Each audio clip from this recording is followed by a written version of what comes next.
What's up, everybody? Welcome to Philly with John Marks. Normally I get the Buffalo Wild Wings music when I work from the home studio, which is really the bar in my office. Yes, I'm home today. I am suffering from strep throat. Although, I'm fine. No pity for me. But you know what happens? Then yesterday I get home and it's like, yeah, let's take her to the pediatrician. Strep throat. Now this morning, middle girl, who we suspected last night, is like, I don't want to go to school. So it's like, all right, you have a 9:15, 9:30 appointment at the pediatrician. So we're all going down, and we're all going down hard. But we've been healthy for like a month and a half. Tyler and I were talking about before the show. I think the last time that anybody was sick in my family was when we were going through it in the holidays. So whatever. It was a nice month and a half while it lasted. Well, good morning, everybody out there. All of our mad chatters that tune in every morning on YouTube. I saw K-Red already. Good morning to you out there. Great show today. This is where it was funny. Yesterday, I had said, like, when do we stop being in the clouds from winning a Super Bowl? And the answer is like months, probably. The first loss in the regular season, remember? Eagles won the Super Bowl and we booed them at halftime because they were playing like crap. So, yes. And I know Fit Dad CEO was like, because I had said for another week, on the show, I guess we're going to keep talking about it, but I'm already all season mode. I'm like Howie. I can't be celebrating this Super Bowl. I got to know what the team is going to do because they have a lot of big decisions. So we're going to talk about that a lot today on the program. Fran the man, it's Fran season. Fran Duffy's going to join us about 23 minutes from now, 8:25 if you're watching live, because that is now the big question. What should they do? And it was just actually putting a tweet out, and I should actually send it and everything else. But so everybody, I don't want to act like that social media is what the real world is, because a lot of times it's not real. But I feel like when it comes to specific sports topics like this, it's like, okay, you get a really good gauge of what the people are saying out there, what fans think, what a lot of the experts think. Like this morning, I was reading Jimmy Kempski, Philly Voice, and he was saying, could they franchise tag any of the players? So let's talk about, there's four players that we're talking about here, right? There's the big four, and then I'm going to add another one into it. But obviously the big four, Zack Baun, Milton Williams, Josh Sweat, Mekhi Becton. I am now throwing Darius Slay into the fold because he has no guaranteed money and will need a new contract if he comes back to the Eagles. What should the Eagles do with those guys? So Kempski wrote about the franchise tag and said, well, maybe if the Eagles can't come to a short-term or a long-term arrangement with these players, the franchise tag can be used, as leverage. Like, hey, you keep asking for this, that's fine. We're going to tag you. So maybe you want to come down a little bit. And the Eagles haven't been big franchise taggers because they always get deals done. The Eagles are a great organization, but sometimes it is wise to use. And they're not going to use it because, as Kempski noted in his column, I'm trying to pull up the figures right now, to franchise tag any of these players that we're talking about. So, like, offensive guards make a lot of money these days. It's not like the old days where it's like, oh, well, the guard's going to make a couple $1 million. But when it comes to the franchise tag, they don't separate offensive guards, centers, offensive tackles. Everybody is lumped into the same category. Same with linebackers. Zack Baun is not going to make edge linebacker, 3-4 linebacker, edge rusher, more or less a defensive end money. He's not going to make that. He's an off-the-ball linebacker. If you tag them, the linebacker, it doesn't matter. Linebackers are one number, right? So if you were to tag, because I'll just say it right off the bat.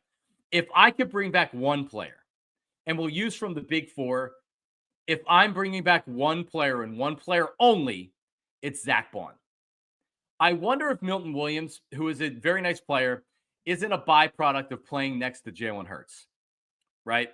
Mekhi Becton had a very good year. He stabilized, solidified, whatever you want to say, that offensive line. I'm going to go find my next Mekhi Becton, and he's going to be the guard, or I'm going to draft him, or it's going to be a guy that's on our existing roster. I can't spend $10+ million a year on Mekhi Becton. You just got great value on Now let him go make his money. And now you bring in the next guy. You can't pay every player on your offensive line $15 or $20 million a year. I mean, maybe they could, but you don't have to. Jeff Stoutland, that's why he's there. Howie season, let him go out and find the next Mekhi Becton, and you can kind of rotate that position. Maybe they use a high draft pick or a mid-round draft pick, but I'm fine with them figuring out that position. I'm not bringing Mekhi Becton back. I don't even think that's a consideration. Or it wouldn't be in my mind. I don't think that they're going to bring him back. But as far as Josh Sweat, I think he's gone. He's been a good player. If you remember, he took a pay cut because he was not having a great year 2 years ago. He took a pay cut because otherwise they lean on you and say, hey, we'll cut you if you don't take a pay cut. So he took a pay cut. So he's not coming back at any hometown discount. And I know that Eagles fans, and I'll refer back to social media here. When you look at the posts, it's like, oh, well, yeah, you got to bring Milton Williams back. Yeah, of course you're bringing Baun back. Yeah, Josh Sweat's not going to leave. Oh, Becton, you can't let him leave. They're not bringing everybody back. They can't bring everybody back. I'd love to bring everybody back, but that's just, even though the Eagles sign everybody, that's not the way it works. So Tyler, you have the graphic for franchise tags here. So if you look at it, and it's I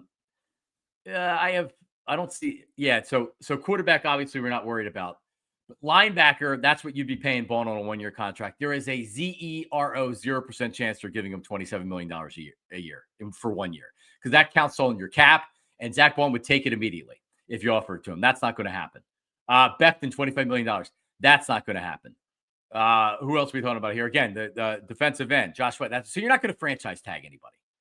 All right, so you're going to have to decide. They may bring Milton Williams back and Zack Baun. They may bring Josh Sweat back and Zack Baun. They may not bring any of the players back. I honestly think it's one of these things where the market is going to decide who comes back. I believe Javon Hargrave a few years ago when he went to San Francisco, that if the number would have been right, they would have brought him back because he was a really important player on that line. It was a good signing not to bring him back, a good decision not to bring him back. He's had injury histories in San Francisco. They just cut him because he's making a lot of money. So let's look at Milton Williams for a second. And we're going to have Fran on coming up in a little bit over 15 minutes to talk about it. I think Milton Williams is a very good player. I think he is a solid starter in the NFL. It feels like he's going to get paid $20+ million. I don't know if he's that kind of player. Jalen Carter is. Jordan Davis is a high first-round draft pick. Unless you're not planning on exercising his 5th-year option on his rookie deal, if you're saying we're not going to bring him back because he's not proving his value, or at least right now, the money we would have to pay him to keep him, it's not worth it because he's not getting enough snaps, he's not getting sacks, or whatever the case may be, right? He's also their first-round draft pick that they traded up to get. Milton Williams was a 3rd-round draft pick, and that's been a great draft pick. I feel like you let the 3rd-rounders leave and you keep the 1st-rounders because they have the immense talent. Jordan Davis has the immense talent. It's going to be hard to let Milton Williams leave. I don't think you can pay him that big money that he might command in the free agent market. Just remember this.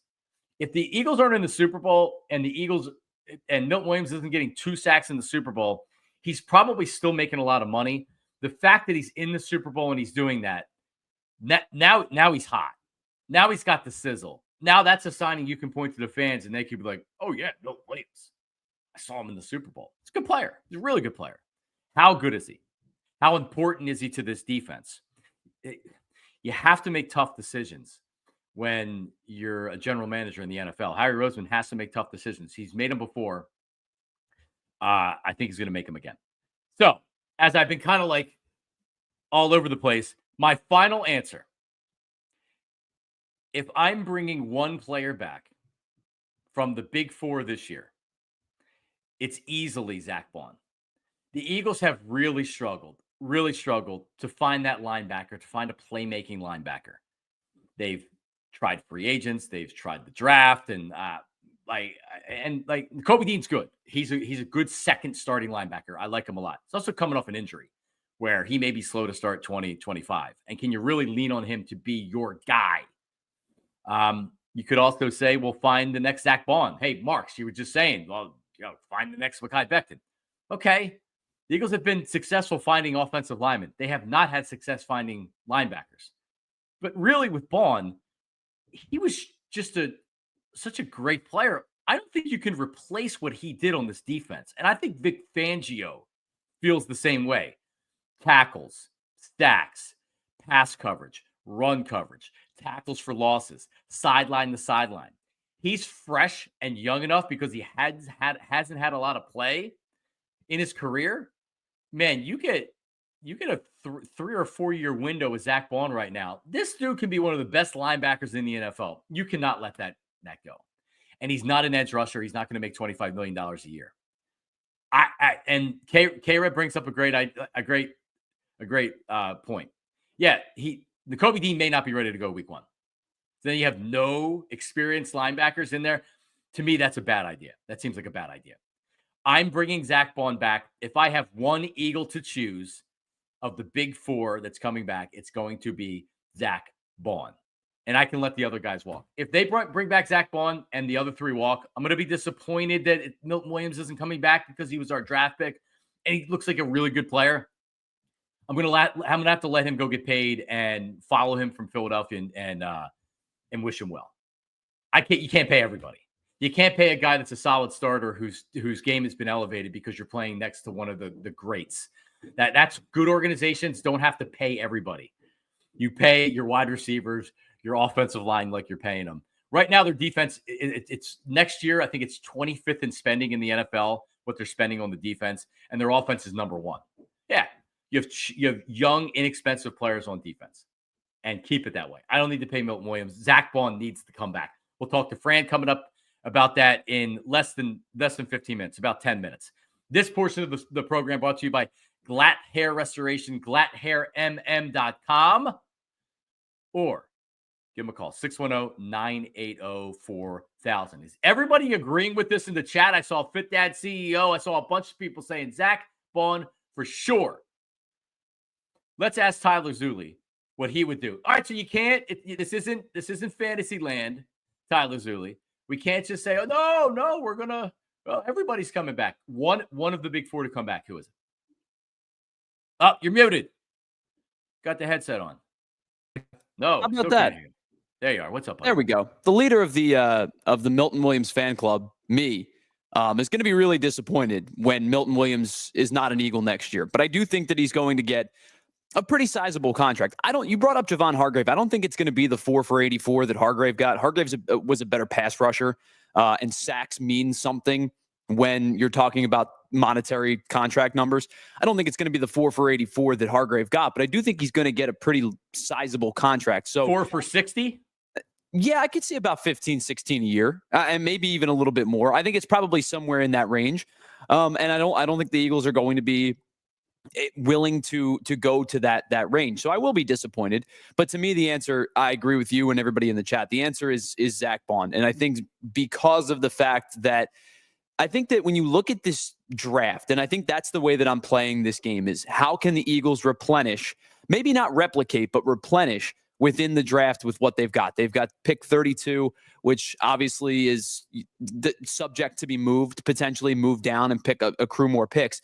But I think you're looking at this as an edge rush group that, other than Abdul Carter, is not particularly elite, but there's a ton of depth. There's a ton of depth at defensive tackle. Fran brought this up on the Eagles show the other day. I think there were 40 interior defensive linemen that were invited to the Senior Bowls and the those kind of things. The events post college season. That number never gets that high for interior linemen. What that says is it's a deep interior defensive lineman draft. So if it's a deep edge rush draft and it's a deep interior defensive lineman draft, even if it's not at the elite level, I think the replication may not be there, but replenishment could be there. And so that leaves you with the linebacker position. Because of the fact that I think that it's just not nearly as deep as what your edge rush and your defensive tackle portion of the draft would be. And B, I think what Zack Baun does for this team, and you saw it in the fact that he was a leader, in those pregame speeches on, last Saturday night before the Super Bowl. You saw it in the fact that it's a guy that, given the right scheme, the Fangio scheme, given the opportunity to play every day, he flies to the football. He's good laterally. And I think that they haven't had a linebacker that's been good laterally in quite some time. You had a TJ Edwards who was an excellent tackler, good form guy, but I don't think was the elite lateral player that Zack Baun is. He can drop back in coverage. He can rush the edge because he has edge rush experience. I just think when you pair all those things together, Zack Baun is the one to me that they would miss the most out of the group that you brought up. Becton's an interesting conversation, but I think you're probably right. A guy like Wyatt Millum from West Virginia, played tackle at West Virginia. You know, the issue with the short arms and the length and whatnot, probably kicks inside eventually. I think you can find a guard. Do I want to try to replace Becton? I don't, but I think in the grand scheme of things, if you're asking me one guy, it's Zack Baun. Yeah, you bring, like, if Becton didn't have a market, yeah, you bring him back. It's like, all right, well, his market's not out there. He'll come back. You give him $8 million a year or $5 million or whatever, and he comes back. I don't think that's going to happen. When you win Super Bowls and you are a notable part of those teams, other teams value that. Even if Becton came from the Jets, he came from the Jets, was a terrible organization, a terrible culture, and he comes to the Eagles. And like I agree with what Fit Dad CEO had put up there earlier, which is like he's an awesome human being. Well, I know this. Watching him cry and have his son sitting on his lap, sitting on the ground after they won the Super Bowl, it's amazing. It's an amazing visual. You feel so good for the guy, right? He's going to go make a Brinks. He's going to get a Brinks truck, and he's going to go somewhere else because he should, right? He's a good player. It feels to me, like looking around the landscape of the NFL and the money the teams have, it feels to me that Mekhi Becton is destined to be a Chicago Bear.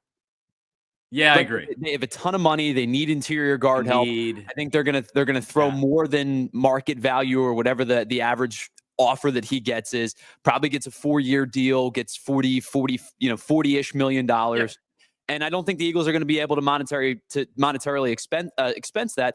And Brian Tyndall brings this up. Like, you got to pay Juergens soon too, right? So you're talking about extending Juergens. He's not going anywhere. That's your starting center. You're bringing him back. Can't sign everybody, bro. I think it feels to me like Becton just feels like a Chicago Bear this offseason. And I would be surprised. I'd almost be more surprised if he's not than if he is. Yeah, I would be very surprised if he was back as an Eagle. One other note, and then Fran's coming up less than 10 minutes. Darius Slay, there was some retirement talk from him where he didn't come out and say, I'm going to retire, but he talked about it. What happens if, what happens? Could this be my final game with the Eagles? Could this be my final home game with the Eagles? Then you win the Super Bowl. Isn't that like the ultimate, now I retire? Won a Super Bowl, second, boom, now I retire. I don't think Slay's retiring. And I would bring Darius Slay back if I was the Eagles. You give him a nice year one salary. You give him a 2 or 3 year contract to make the contract work. He's probably not back next year, but he's back this year. This isn't a James Bradbury situation where James Bradbury went from, he looked really good, and then the Eagles re-signed him, and he was done. He was done the next year. Slay's not there. Slay had a very good year. Slay's still very athletic. He was physical. He played the run game this year. Like, those guys got the most out of him. Fangio got the most out of him. Those young players pushed him. There's no reason to mess with it. I like Cooper DeJean in that hybrid role. I don't need to try to make him a starting outside corner unless you have to, right? And I don't even know if that's really where I would want to put him. But you don't have to mess with your secondary if you bring him back. It's not going to cost you a ton of money. He's not going to go out on the free agent market trying to make the biggest contract. I think there's a mutual understanding. Like, pay the money, bring him back. You need him. He's still a really, really good player. So I would for sure bring Slay back. Isaiah Rodgers is another guy that's a free agent. If teams are going to throw a decent contract at him, I got to let him leave. That's where you need to, unless you're projecting him to be your starter when Slay leaves, and you're going to pay him not like a starter, but close to it. Like, you now know how to draft defensive backs. Go draft another one. Go draft another corner in the second round. You're going to have multiple third-round draft picks because of compensation picks. Go draft another corner.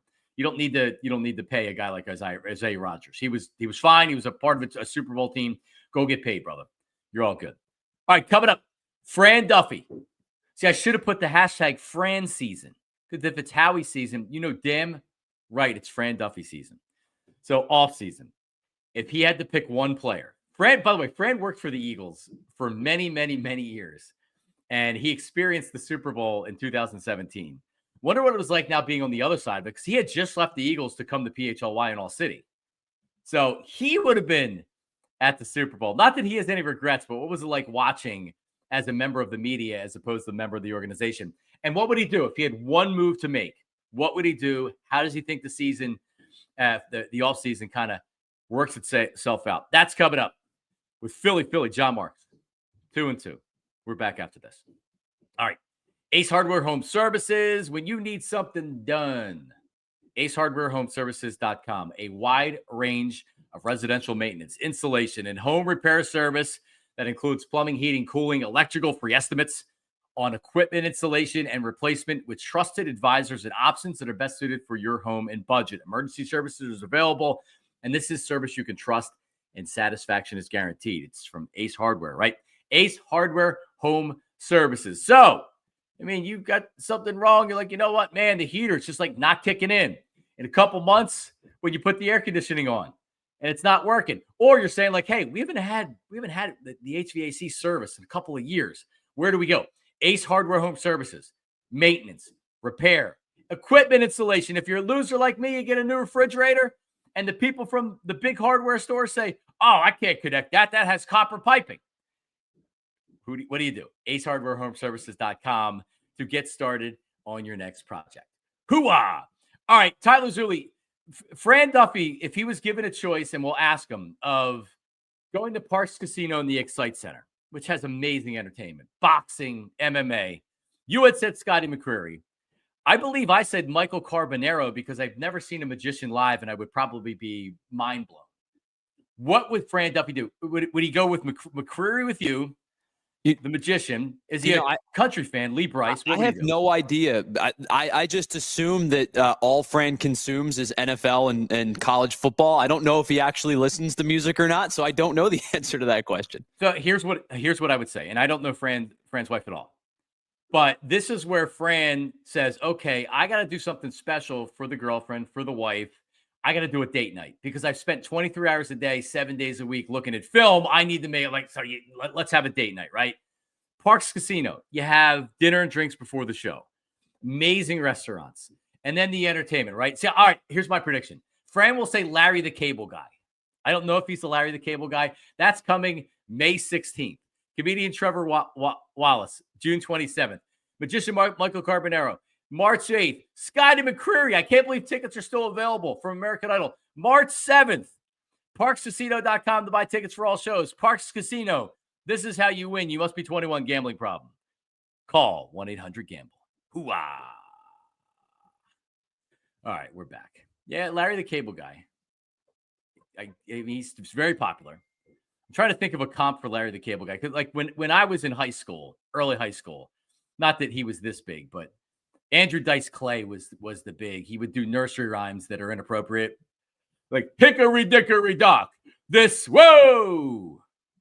And he wore a leather jacket, and he had like Fonzie Elvis hair, and he smoked cigarettes. He was very inappropriate. The Dice Man, Andrew Dice Clay. I told the story yesterday. Actually, you know what? If I remember, Tyler, when I come back in studio tomorrow, I'm going to wear the shirt that I was harassed by the comedian at Helium Comedy Club some 20 years ago. You absolutely have to bring that in at some point.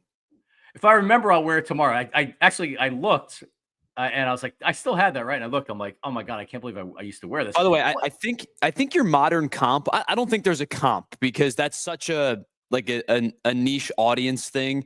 But I think maybe your modern comp in terms of like being kind of raunchy, Shane Gillis probably fits that bill a little bit. Yeah, I don't know who any of these people are because I'm an old man that doesn't pay attention to anything. So he's kind of, he pushes the envelope a little bit. Yeah, I mean, you know, I would say that's probably a decent comp. I mean, I don't think you're ever gonna see another Andrew Dice Clay type. Little Miss Muffet with City on Tuffet. Oh, a little Bo Peep too. Little Bo Peep. I can't even finish it because they're so dirty. But yes, I don't think Fran Duffy was an Andrew Dice Clay guy. But he's got his mock drafts. He's already had mock drafts out. It was during and I had it listed on the note to talk about it. By the way, and this is the beginning of the spot that I'm supposed to talk about this. So let me do it because Rich Hoffman Jr. does such a great job with PHLY Daily. I subscribe at allphly.com. It's your morning sports page. I go to it every morning. I always am like, oh, like, how did I forget about that? And then I put that down. Like Jamal Singleton, the Eagles running back coach, interviewed for the open offensive coordinator coach for the Saints, right? I'm like, oh, I forgot about that. I got to make sure I put that down. Fran takes what happens on the network the day before. He gives a good recap of it, and he gives you every single piece of Philadelphia sports information that's out there. Just telling you, you want everything condensed into one thing. It goes right to your inbox. allphly.com to get that. Also, allphly.com. When you win a championship, ladies and gentlemen, you get merch. PHLY Eagles. Everything. You got to check it out. It's amazing stuff. I know Tyler was wearing PHLY stuff, but that's not the new merch that's there. Some really, really cool stuff. Just check it out. No obligation if you go to allphly.com. That's also where you can get all of our great analysis from all of our experts out there. Whenever Fran's ready to go, if he's there, you can just pop him up there, Tyler, as I'm in the home studio. So joining us right now, and he's in the office. He's got the helmet behind him.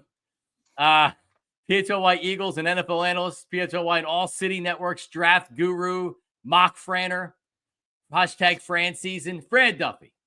What's up, Fran? John, what's going on, man? It's a long time no talk, but it's I know the Eagles season is over, but my busy season continues. I'm going to talk. You're and you're frozen a little bit there, but you're like a front office guy. I'm sure Howie's celebrating a little bit more than the grunts that are working in the Eagles front office that are like, right back to the tape. I need to analyze this offensive lineman that might go in the 5th round. So before we get to that, how many years you work for the Eagles? I worked for the Eagles for 14 seasons. So my first year was the Dream Team year in 2011. Oh, well, that was exciting that year, at least. Yes. To start. What was it like? This is your first year not working for the team. You came to PHLY pretty much right at the beginning of the season, right? What was it like watching and not being? When you work for the team, you're more or less like a front office person. You're breaking down film. You're giving stuff. I think you're giving stuff to you're talking with people in the front office. You're talking about draft people. You're talking about this. What was it like being now a member of the media and not with the team? Yeah, I mean, it was certainly different, but I think that, when I was for the new challenge, right? And so there was absolutely no hard feelings or conflicted feelings. The weird part is all right, being on the outside, these people I spent so much time with over the course of my career, 14 years there. There were some people that I was there all 14 years with, and some people, maybe only a few, but you get close to a lot of those people, right? And so while I'm not sitting there with Eagles jerseys on and sitting there rooting on the team, I am happy for so many people in the building to be able to reach that level of success once again, climb the mountaintop and reach the top of the profession. So certainly happy for so many people there. Great going down to the Super Bowl, running into people at the Senior Bowl and at the Shrine Bowl as well, over that 3-week span during the playoff run and being able to talk to them. And just, it was obviously a crazy season, and being on the outside was a little bit different, but still very cool to watch the guys have that level of success from afar. Oh yeah, for sure. And like with my situation, I was envious of my former WIP colleagues that were down in New Orleans doing shows at Radio Row, because Radio Row for me is that's what I want. I want to be at the radio. I want to be at every Radio Row. I love it. I love the atmosphere. You got to experience it this year, and not being a part of the flagship station. Not that I'm jealous or anything like that. I mean, I'm happy for the guys. I'm not like, damn, I wish I shouldn't have left. No, but you also damn, it would have been nice to. I wish I was down there doing that for that week, not any of the other weeks of the year. But yeah, it was. Listen, the Eagles won the Super Bowl, man. It was a ride. How was your experience at Radio Row? How was that for you? It was different, for sure. My previous two times the Eagles went to the Super Bowl, my experience was much different, where I did not do the whole Radio Row thing. The team didn't send me. I was creating content back at the NovaCare complex during the week, and then I would go out for the game. So I would fly in on Friday and be there through Monday morning. Well, this time I was there for media night, opening night, and I left Thursday night. And so we were ships passing in the night, where a lot of my former coworkers were flying in 12 hours later. But it was definitely different. You've done Radio Row. I mean, it's crazy now. And we did 2 shows a day over on the YouTube page for the PHLY Eagles show, and you guys worked. it was in atmosphere, built throughout the course of the week. It was my first experience to it, and it was about what I expected. Some aspects a little bit crazier. Wasn't as productive, like personally. I know Zach and I are cut from the same cloth that way, where it's like, man, I wish I would be able to get even more done than what I got done. But long days, long nights, and it was a lot of fun. All right, so meat and potatoes now. We flipped the page to the offseason here. There's the big 4 of players that we're going to talk about for the next less than a month here. Zack Baun, Milton Williams, Josh Sweat, Mekhi Becton. I'm going to start first with, if you could bring one player back, realizing how much they're probably going to make in salary as a free agent. So you also have to incorporate that into it. If you could bring one player back of the big 4, who would it be? So I would say, like, philosophically, I would look at it and say Milton Williams is the guy that I would want back, right? He's the youngest. He's a homegrown talent, a guy that the future is bright. You would probably argue his most productive football is still ahead of him. When you look at what his role is going to be on the open market and what he can be. I do think for the Eagles, it's got to be Zack Baun, right? I mean, when you look at the impact that he made this past season, when you look at Nakobe Dean and his injury status right now they have one healthy linebacker on the roster, and so that would be Jeremiah Trotter Jr. In terms of Oren Burks going to be a free agent, Baun going to be a free agent, and Dean coming off that injury, and so I don't think that you can count on Nakobe Dean for the start of the year. And so to say that you're going to have to change both of those positions, and that position is so pivotal for Vic Fangio and this defensive scheme, I think you have to go with Zack Baun and try and bring him back. Yeah, to me, it feels like that Williams is probably going to be a little bit too expensive. Josh Sweat, he had a really good year. He also took a pay cut, so I wouldn't expect a team-friendly contract. And he's a defensive end. We know what teams feel like with defensive ends in the NFL. He going to be too pricey? What do you think about Josh Sweat coming back? Yeah, I think Sweat is obviously a complicated situation. You mentioned redid the contract last offseason and essentially just like ripped it up and made it a 1-year deal and said, all right, you're going to play on this deal, and then you can go out and see what kind of contract you get after the 2024 season. He ends that season with an exclamation point in the Super Bowl, 2.5 sacks, a half sack shy of the record in the game of the year. And so I think when you look at Josh Sweat, you would point to, all right, there's a lot of reasons why this guy's going to go and get a big deal.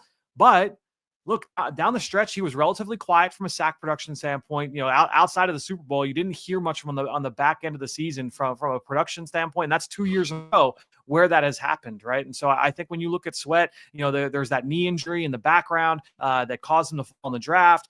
It hasn't caused him to miss a lot of time, but the production metrics and the raw numbers just haven't been there in the second half of the last 2 seasons. And so I do think there's concern there. And that's why I'll be interested to see what he does make on the market, especially given the fact, John, that it's such a deep defensive line class that could impact Milton Williams as well. But I think when you look at how clean Milton Williams' profile is, you would say, all right, he's going to make his money regardless. I think Sweat could be affected. I'll be interested to see what he does get in the free agent market. Yeah, and I think this is where you say, this is Howie season, right? If Josh Sweat's going to make a ton of money and you're like, you know what? I got to go out and I got to either draft somebody high, sign a free agent, both. When I say a free agent, you find the Zack Baun for this year. Like, the Eagles are in a good position where if there's a player that's a good player, but his market's not there, Howie can dangle the 1-year contract and say, hey, here's an example. The next guy we talk about, Mekhi Becton. He came in, 1-year contract. He fit into an offensive line that was already established. He's going to make big money. And when I say big money, he's going to make, I think, at least Vitae dollars. If you remember, Vitae left after the Eagles Super Bowl. And a lot of fans want him back. It's a great story. You tear up when you look at him and his son on the field after winning the Super Bowl. It's a great story. He's crying when he's leaving the field when the Eagles win a Super Bowl or go into the playoffs. But, he can come back for when we celebrate this team in 10 years from now for the Super Bowl team.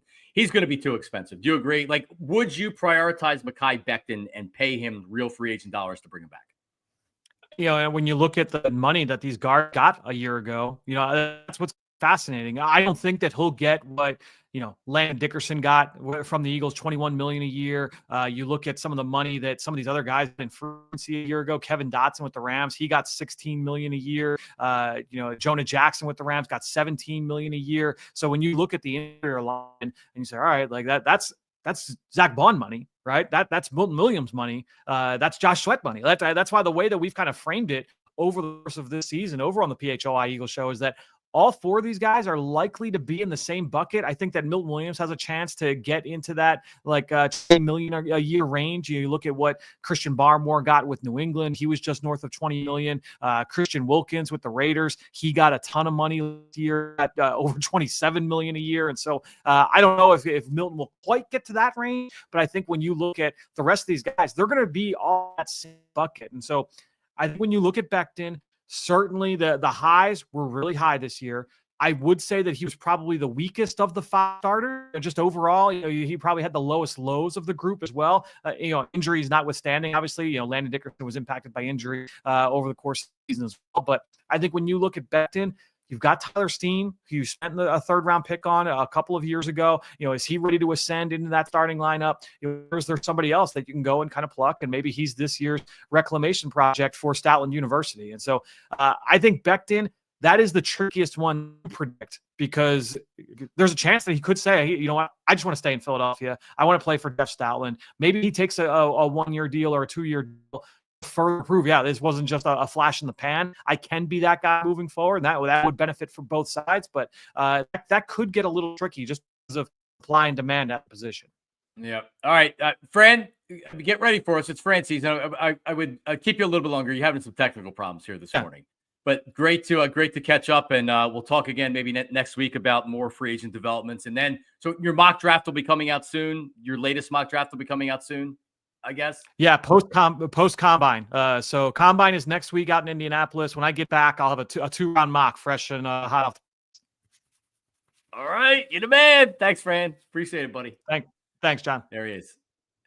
His reception was just bad enough to piss me off, and where it was bothering me, but it wasn't bad enough to where I needed to end it. And maybe I should have ended it earlier. I apologize to everybody out there for the technical issues.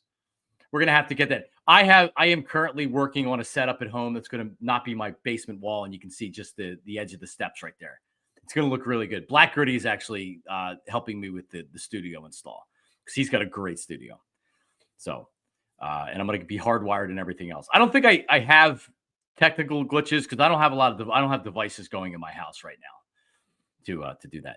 Yeah, I would say that I would be shocked if Becton came back. I do not believe Becton is taking a hometown discount.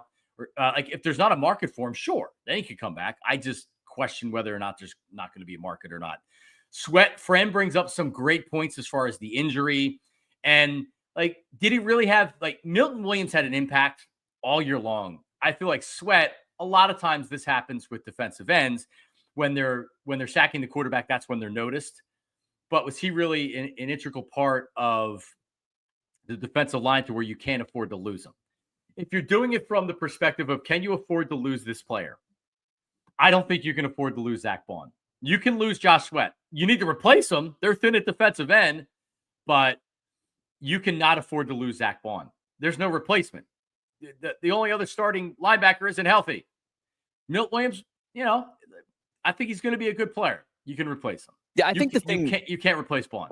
I think the thing with edge rush specifically is we talk about you're going to lose Josh Sweat, and it's probably likely that that's going to happen. But are you also replacing Brandon Graham? Does he end up officially retiring or not? We don't know the answer to that question yet. I think we're probably all leaning to the answer being yes. So probably theoretically, you're kind of replacing two edge rushers. And are you really replacing three yet? Does Bryce Huff get any sizable uptick in snap count because of those two guys leaving, or are you trying to manipulate those snap counts as well? So I think, you're probably looking at drafting one pretty high, and then a rotational piece. I wouldn't be shocked if there's a edge rusher, linebacker combo type player that they look at, somebody who could do a little bit of both if necessary, more edge rusher than linebacker. But are you really bringing in two edge rushers this offseason? Potentially.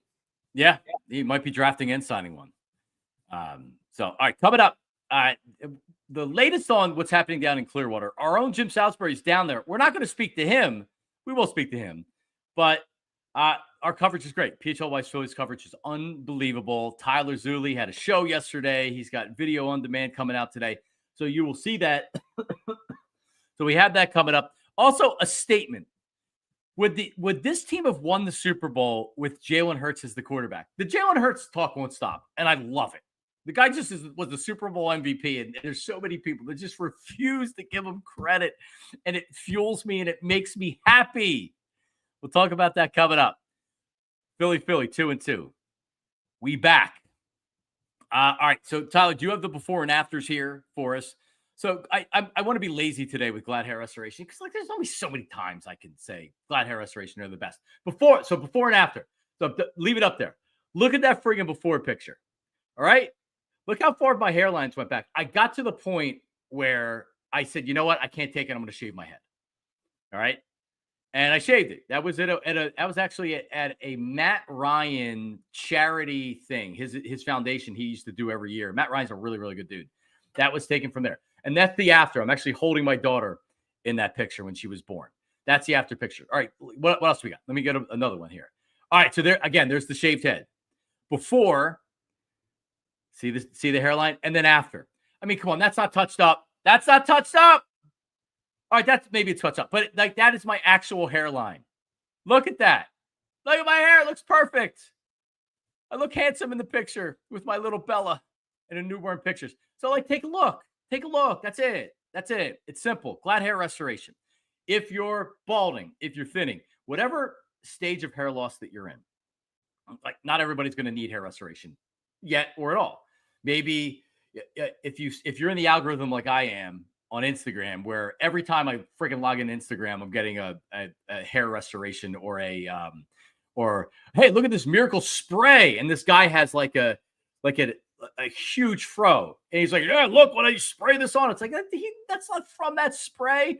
If you want real results, Glad Hair Restoration, gladhairmm.com, 610-980-4000. My Instagram, John Marks Media, JONMARKS Media. You can see like I said, my Instagram pictures are my Instagram pictures. Not like my real, I can't right here. I could go to Morgenstern Medical and get that taken care of. But my hair is good. gladhairmm.com. Hoo-ah. All right, TrueMark. Oh, my friends at TrueMark. Love them, love them, love them, love them, love them. Mary Ellen, who helped me out with my account. Donna, when I went and opened my business checking account. I have a savings account.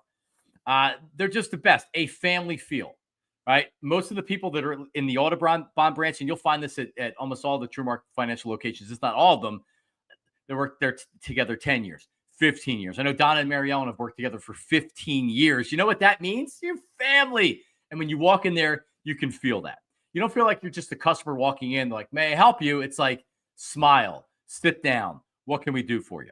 And right now, TrueMark Financial, if you are looking at your credit card payment that's coming up, payment due date, 2/25, balance due, statement balance, $2,000, whatever it is, and you're like, man, I don't really have enough to pay that, and then you're going to pay a couple $100, and then you know what happens. That interest isn't a joke. It is no joke, and I will never pay interest because if I have balances that I can't pay in full, I move around to balance transfers. That's what you can do right now with TrueMark Financial, offering 0 interest on balance transfers for 12 months. So all your payments are going towards reducing the balance. You're not paying interest. You have to get in by February 28th, 2025. So check them out. Transfer your existing balance from another institution to a TrueMark Financial Visa credit card to take advantage of this amazing offer. Visit TrueMark.com/compare for full details and to apply today. TrueMark Financial, federally insured by NCUA, equal opportunity lender. Terms and conditions apply. All loans are subject to approval. 3% balance transfer fee applies. Standard rates apply after the promotional rate. Hoo-ah. A lot of applies there. Well, a lot of things apply. So it's actually, let me make sure I give, I think it was Sean Bernard. I think he does stuff with The Gambler, with Sean Brace and The Gambler. Yeah, Sean Bernard. So he puts out a tweet and he says, if you put Jalen Hurts on the Jaguars, they're a playoff team. If you put Jalen Hurts on the Chargers, they're Super Bowl contenders. If you put Jalen Hurts on the Bills, they have a Super Bowl.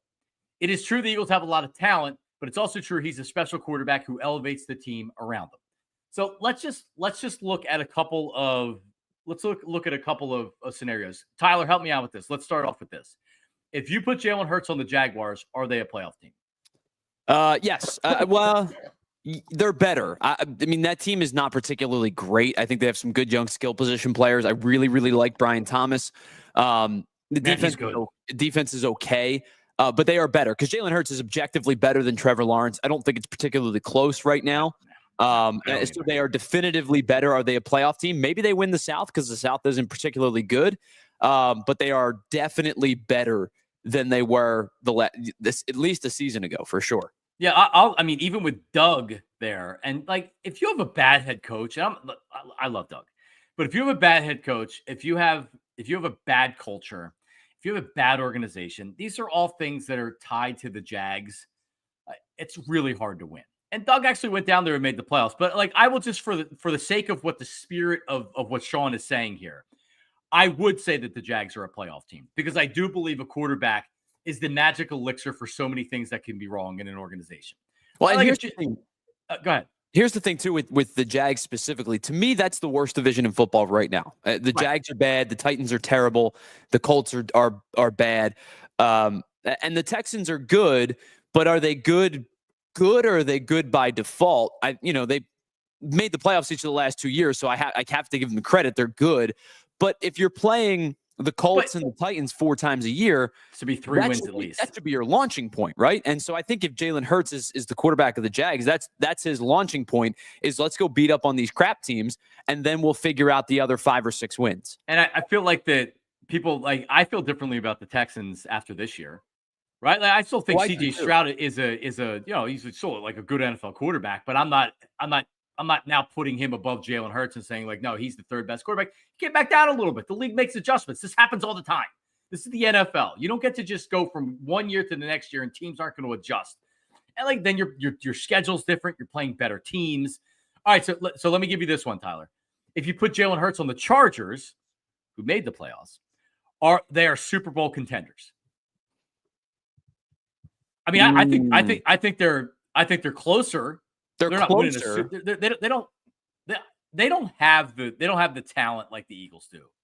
No, yes, I think he makes them big. I think he makes them better. He makes them better. There's no doubt. I think he is better than. And listen, I like Justin Herbert. I know Justin Herbert has his like Justin Herbert conversation is either Justin Herbert's the greatest ever and I love him so much, or Justin Herbert stinks and he's overrated and all he does is play poorly in the play. And the reality is Justin Herbert's probably somewhere in between, where he's a very good quarterback who has had some poor playoff performances and had some bad teams around him. This is the best Chargers team, I think, probably since his rookie season. And I think he's good. I think he's a good quarterback. Does Jalen Hurts make that Chargers team better? I think he probably does. Are they Jim Harbaugh running a college offense with Jalen Hurts? Are they a Super Bowl contender? I don't think so, but they're better. Yeah, they're better. All right, the Bills, have they already won a Super Bowl if Jalen Hurts is their quarterback? I think they've been to a Super Bowl. Yeah, I think. And Josh Allen. That one Josh Allen has played great in those games. I saw somebody reply back saying that a lot of it's the head coach, and I love Sean McDermott, but if Sean McDermott's the head coach of the Eagles, did they would just win a Super Bowl? No. I agree. No. I agree. I think that one I say no, just because I think Josh Allen is an elite quarterback who, I think he played well this postseason. I think he had 1 turnover the entire postseason, 11 or 12 touchdowns. I'd have to go back and look. But Josh Allen played really, really well this postseason. And for whatever stupid reason, the Bills' offensive coaching staff decided to go away from what was working in the second half, which was giving the ball to James Cook and running down the Chiefs' throat, and decided they wanted to play hero ball. And that's what kind of cost them in the end, was they decided they were going to go play hero ball. I think Josh Allen is an elite quarterback. I think the answer to that one is probably no, just because I think the Bills, like, kryptonite for some reason seems to be the Kansas City Chiefs. Now, Jalen Hurts is kryptonite, brother. Jalen Hurts has played excellently against the Chiefs in his 3 appearances now, played twice in the Super Bowl. But I think the answer to that one is no, but I don't think they're not any worse off. No, we're having the conversation. That's really says something. And I'll just go with one more team and then we'll move on to some other stuff. But the Steelers won 10 games last year with a combination of Fields and Russell Wilson. If I am a Steelers fan, and my buddy Andrew Filipponi, I've seen him tweet this multiple times during the Super Bowl run, they took Chase Claypool over Jalen Hurts. They took Chase Claypool over Jalen Hurts. Wouldn't he be the perfect Pittsburgh Steelers quarterback? He runs. He's clear, like winning is a part of his DNA. Jalen Hurts is not like the Eagles are winning Super Bowls not because they just have great talent around Jalen Hurts. It's because Jalen Hurts is a freaking winner. He's a winner. Everywhere he's won, he's won for the most part. Yeah, I think that he would be well. And you go back to the story that he told not too long ago, where he expected to be a Steeler, and when the Pennsylvania area code came up, he saw 215. I think he expected it to be. Because I don't know about you. I don't know every area code, but I see PA. I know. Maybe you know them, but he sees 412 and 724 is Pittsburgh. He sees PA come up and he thinks it's the Steelers, and then it's Howie Roseman calling. So I think he expected to be a Steeler too. He was kind of surprised when he wasn't. He would be an excellent Steelers quarterback because it's a historically good franchise that has needed an injection of good quarterback play, and they don't mind running the ball. Years. They don't mind running the ball and having their offense as a big, and play great defense. He's the perfect quarterback. That's how the Eagles won this year.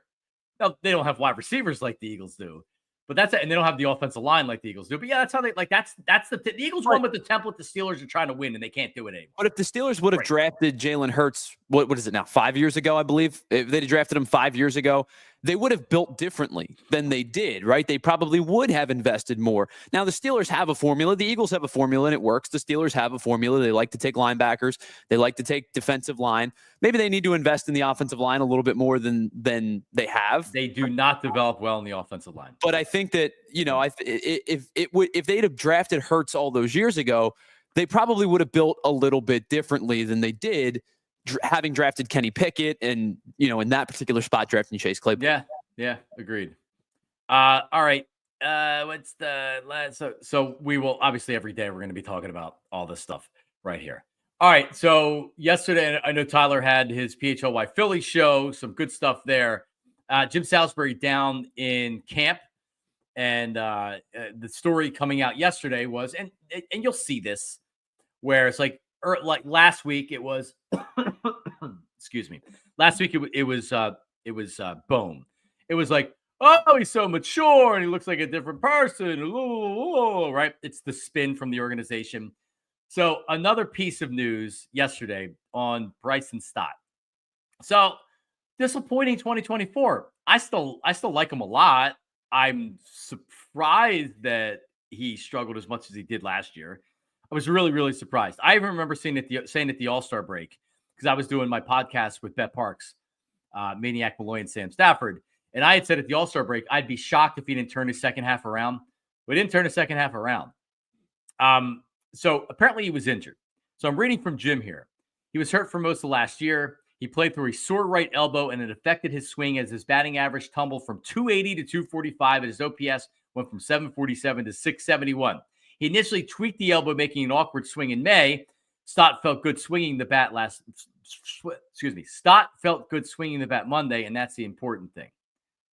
He said he initially hurt his elbow in Miami in mid-May, then he aggravated it again a week or so later, which it lingered throughout the season. So there you go. Yeah, like you hope it's fixed this year. And I'm not going into the season being negative and being like, oh, well, Stott sucks, and I got to decide whether or not he's going to be an all-star. He's not going to be an all-star. I need Bryson Stott to be an above-average regular, and he can't hit 245 because he doesn't have the impact with power. He'll still be a good player, but I thought Bryson Stott was taking the step last year. Is he an all-star? You know what I mean? Like you're having the all-star conversation, and then it's like, oh, well, he's not Chase. Is he Chase Utley light? And you didn't see that at all. But I think Tyler, I like his approach at the plate. He sees a lot of pitches. He's just not up there swinging for home runs. So he knows what he's doing at the plate. I really hope that it was the elbow, and he's able to get back to what I thought he was this year. Yeah, I think the thing with Bryson Stott in 2023 that made him so effective was he was excellent with two strikes. I mean, he hit 237 with two strikes in 2023, but he also ended up with 82 hits with two strikes or more, which is just unbelievable in today's modern game, considering how quickly pitchers can bury you, especially when they're up in the count 1-2, 0-2 type of thing. He was the type of guy who has a good ability to spray throughout the entirety of the field. He uses left field to his advantage, especially in those two strike counts. And you really didn't see that too much last year. The other thing for Bryson Stott that worried me last year that he had in his rookie year, he didn't have in 23, and then he had again last year, was pitchers elevated him in the zone because he was chasing up in the zone.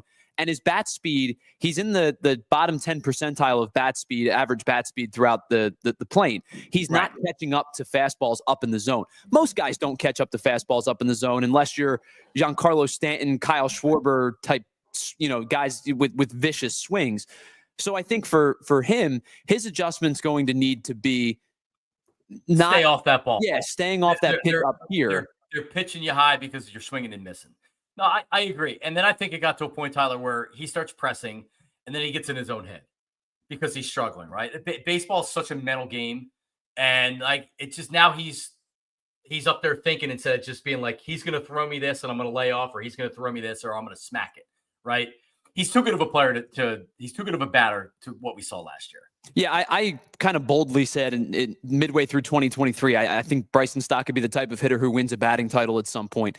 I'm not necessarily sure I believe that anymore, and maybe last year was indicative of that. But I think when he's at his best, he's productive with two strikes. He's laying off the high fastballs because you saw he popped up a ton in the second half of 2024. He's laying off the high fastball. He's productive with two strikes, and he's using all fields to his advantage. That's where he's at his best. I'm not asking this guy to be a 20 home run guy. If he hits 10, 12, 15, that would be excellent for me.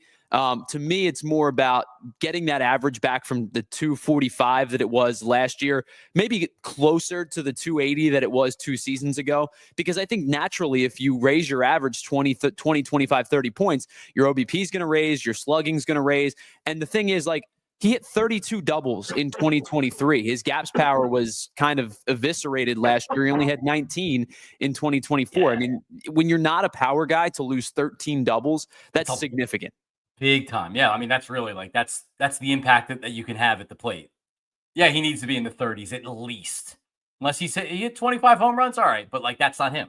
I don't need him to be that. Yeah, I think the thing with him is you're looking for somewhere close to 45 extra base hits. Now, how does that come? Last year he had 32. The year prior he had 49.